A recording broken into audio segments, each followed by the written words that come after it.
अगर आप सवर्ण हैं तो आपको लालू को चारा चोर कहना होगा। अगर आप सवर्ण हैं तो तेजस्वी को नौमी फेल कहना होगा। अगर आप सवर्ण हैं तो आपको दलितों के साथ अत्याचार करना होगा। अगर आप सवर्ण हैं तो आपको उनके साथ खड़ा होना पड़ेगा जो दलितों का अत्याचार करते हैं। अगर आप सवर्ण हैं तो आपको समाजवादी पार्टी में रहने का कोई हक नहीं, और अगर आप सवर्ण होकर समाजवादी पार्टी में हैं, आप अपने समाज के लिए वो गंदा कीड़ा है जो अपने समाज को दूषित कर रहा है। और अभी बिहार के राजनीतिक गलियारों में जो चल रहा है उससे यह कहना बिल्कुल गलत नहीं होगा।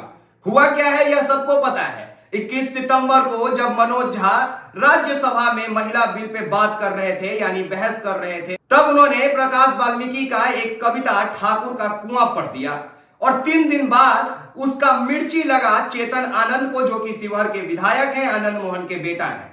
यह कहानी तो आप सबको पता है, एक वीडियो बना के हम डाले हैं, नहीं देखे हैं तो जाकर देख लीजिए। और उसके बाद सुनिए, कहानी यह है कि चेतन आनंद राष्ट्रीय जनता दल में सिर्फ आए ही थे इसलिए कि वो अपने पिता को सलाखों से बाहर ला सके। आपको नहीं मालूम तो आप सुन लीजिए कि बंद कमरों में राष्ट्रीय जनता दल का सदस्यता लिए थे चेतन आनंद, और बंद कमरे में मौजूद थे तेजस्वी यादव, जगदानंद सिंह, सुनील सिंह, लवली आनंद और चेतन आनंद। बंद कमरों में सदस्यता लिया था चेतन आनंद ने राष्ट्रीय जनता दल का 2020 में, और आज 2023 में बगावत की बू नजर आती है चेतन आनंद के जब राजनीतिक बयान से, तो कोई आश्चर्य नहीं होना चाहिए, क्योंकि यह मान लेना चाहिए कि उन्होंने सिर्फ अपने पिता को बाहर निकालने के लिए राष्ट्रीय जनता दल का सहारा लिया।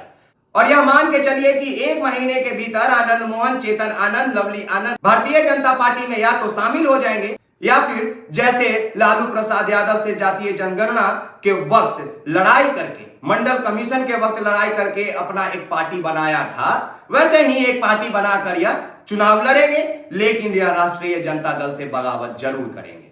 और एक बात आप मान लीजिए कि यह लालू प्रसाद यादव के तेजस्वी यादव जो अपने ऊपर लगे हुए कीचड़ के छींटे को साफ करने का दिन रात प्रयत्न करते हैं, उनसे यह कभी होगा ही नहीं।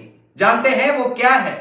भूरा बाल साफ करो। लालू प्रसाद यादव को जंगल राज का राजा बताना तभी से शुरू हुआ जब लालू प्रसाद यादव ने एक बयान दिया, भूरा बाल साफ करो। या तो लालू प्रसाद यादव ने दिया, या फिर लालू प्रसाद यादव के द्वारा दिए गए बयान को तोड़ मरोड़ के इस समाज में यही पेश किया गया कि भूरा मतलब भू से भूमियार, र से राजपूत, बाल मतलब ब से ब्राह्मण और ल से लाला, यानी सवर्ण जातियों का सफाया।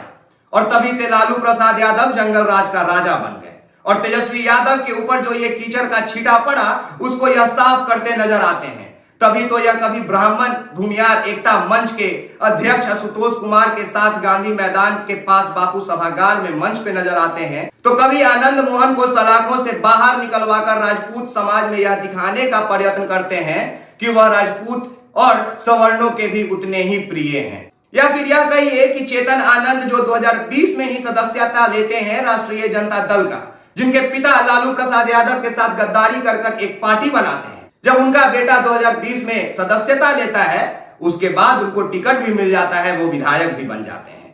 पिता के बाहर आने के बाद वो मनोज झा के एक कविता का तूल देकर राजनीतिक गलियारों में बहस छेड़ देते हैं, जातिवाद का जहर घोल देते हैं। लेकिन इन सब के पीछे मंशा एक ही है, किसी तरह राष्ट्रीय जनता दल का दामन छुड़ाकर अपना या पार्टी बना लेना, या भारतीय जनता पार्टी के साथ मिल जाना। क्योंकि चेतन आनंद के पिता आनंद मोहन तो पूर्व में ही नजर आ चुके हैं राजनाथ सिंह के साथ, तो यह कयास लगाना कि यह दल बदलू काम करेंगे यह कोई बड़ा बात नहीं है। सोचने वाली बात यह है कि कब तक समाजवादी पार्टी के नाम पे चल रही राष्ट्रीय जनता दल अपने ऊपर इस तरह के इल्जामों को लेते रहेगी? कब तक वो एक एक करके राजपूत भूमियार ब्राह्मण को मौका देते रहेगी? और कब तक वो स्वयं को स्वतंत्र रूप से इस तरह आक्रामक बयानों का दबाव झेलते रहेगी, सिर्फ इसलिए कि उसे समाजवादी पार्टी के साथ साथ यह टैगलाइन भी अपने नाम करना है कि वह A to Z की पार्टी है। और अभी तो बहुत कुछ देखना बाकी है साहब। अब तो 2 कौड़ी के यूट्यूबर भी मनोज झा को कोसने लगे हैं। अब तो मनोज झा को समाज का कीड़ा बताया जाने लगा है। ब्राह्मण उनको कोई मान ही नहीं रहा है, समाज में उनको फिटकिरी करार दिया गया है। और उदाहरण भी ऐसे कि फिटकिरी को अगर आप शेविंग करने के बाद यानी दाढ़ी बनाने के बाद लगाते हैं तो कीटाणु मार देते हैं, लेकिन वही फिटकिरी को आप दूध में डाल देते हैं तो फिटकिरी का एक छोटा टुकड़ा उस पूरे दूध को फाड़ देता है, जमने नहीं देता। अब मनोज झा असली ब्राह्मण है कि नहीं? उड़ता हुआ तीर